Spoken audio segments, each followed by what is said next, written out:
হুজুরের সাথ করেন ওয়াদুবুরুস সালাওয়াতিল মাকতুবাত। 2 নম্বর হলো নবীজি বলছেন 5 ওয়াক্ত ফরজ নামাজের পর বান্দা যখন আল্লাহর কাছে দোয়া চায়, ওই ফরজ নামাজের পর দোয়া আল্লাহর দরবারে মঞ্জুর হয়ে যায়, আল্লাহ কবুল করেন। ফরজ নামাজের পর দোয়া আল্লাহ কবুল করেন। এই জন্য 5 ওয়াক্ত নামাজ পড়ার পর দোয়া করবেন না, দোয়া নেই বলবেন না, করছেন না আলাদা ব্যাপার, নেই বলবেন না, অস্বীকার করবেন না। আপনি এটা বলবেন নামাজের পর দোয়ার ব্যাপারে কোরআনের দলিলটা শুনুন, কোরআনের দলিল শুনুন, তাফসিরে তাবারি খুলুন। ইবনে আব্বাস রাদিয়াল্লাহু তাআলা আনহু থেকে বর্ণিত। ভাইরা আমার, বাবাজিরা, আল্লাহ পাক বলছেন ফাইদা ফারাগতা ইয়া মুহাম্মদ মিন সালাতিল মাকতুবাত, মিন সালাতিল মাকতুবা ফানসাব ফিদ দুআ ইলা রাব্বিক।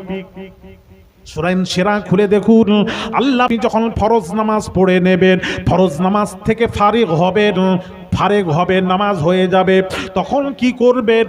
আল্লাহ পাক বলেন ফানসাব ফিদ দুআ ইলা রাব্বিক, আপনি দোয়ার মধ্যে মশগুল হয়ে যান।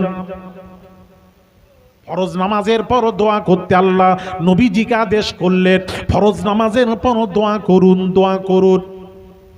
এক মুফতি সাহেবকে বললাম ফরজ নামাজের পর দোয়া কোরআন থেকে প্রমাণিত। মুফতি সাহেব বলছেন ঠিক আছে, অসুবিধা নেই, দলিল ঠিক আছে।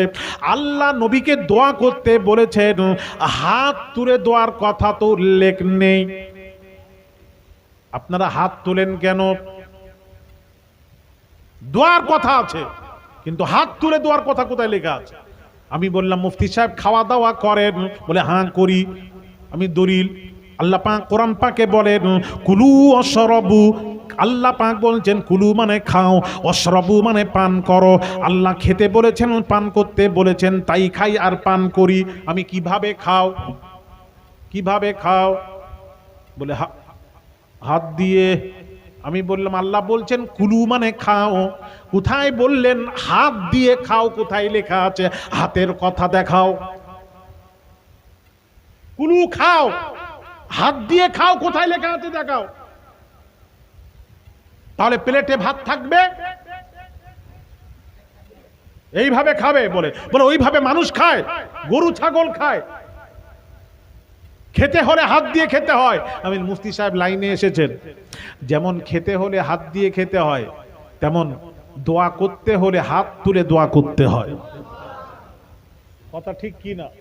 একটু জোরে বলুন, আর একটু জোরে বলুন। দোয়া করবেন কি